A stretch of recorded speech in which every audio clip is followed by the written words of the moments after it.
Lucas siya ang pinakamataas sa pagsusulit.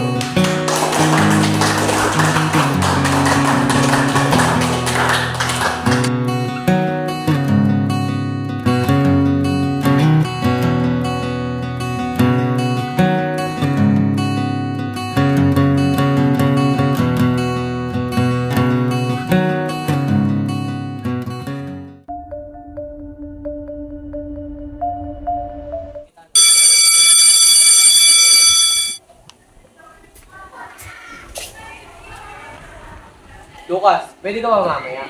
May ipapakita sana ako sa'yo. Ito nalulungkot ko ngunit kailangan ko pang mag-aaral sa Pilipinas. Ano kaya kung hintayin na lamang kita pagkatapos? Sige, pupunta ako.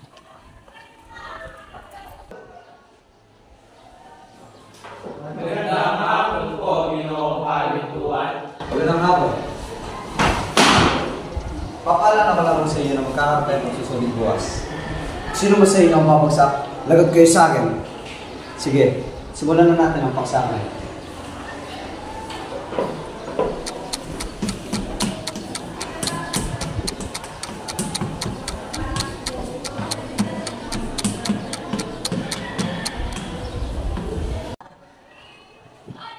Okay, tapos na.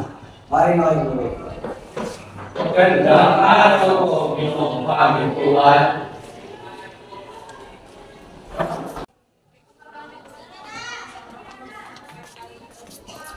Ay, pupuntahan ko na pala si Mike.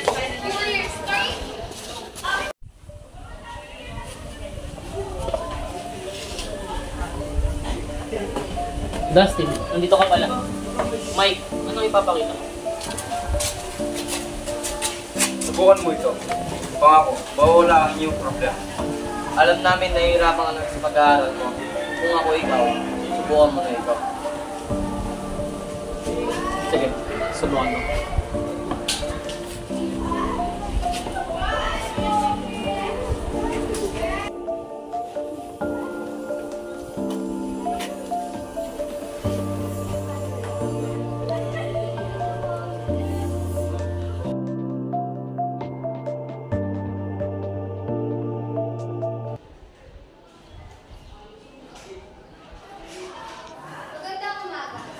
Magandang umaga po, Miss Mercado.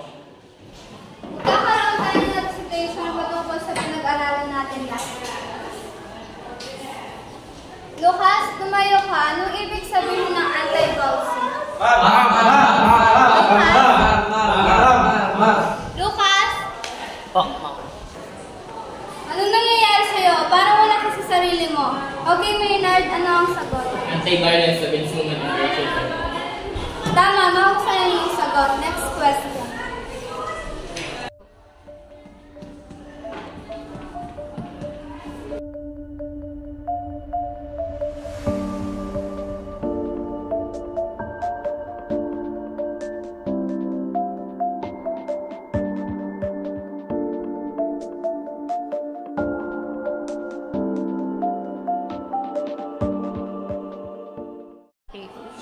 Good day, class. Hintayin niyo na lang ang susunod na guro.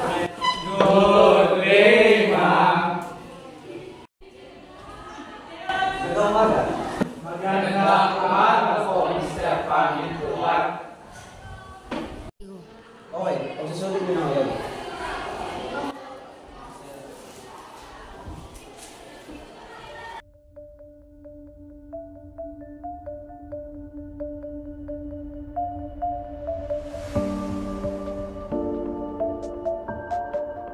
Bakit parang di ka matandaan ng mga inaral ko?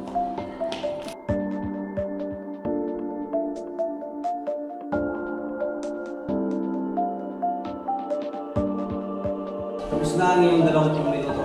Pasan ninyo na yan.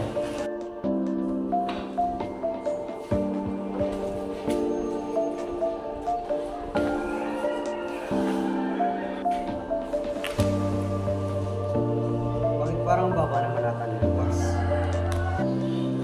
Okay, maaari na kayong umalis. Malibat kayo, Lucas.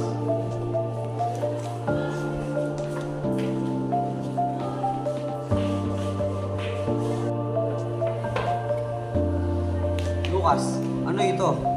Anong nangyayari sa'yo? Kahit sa ibang subject ganito ka. Kailangan ko kayo makausap ang mga magulang mo. Nakarating sa akin ang mga ginagawa mo. Ano nangyayari sa'yo? Ano? Hindi ka sasagot? Kung di mo ayusin ang iyong pag-aaral, pupulutin ka sa angkungan.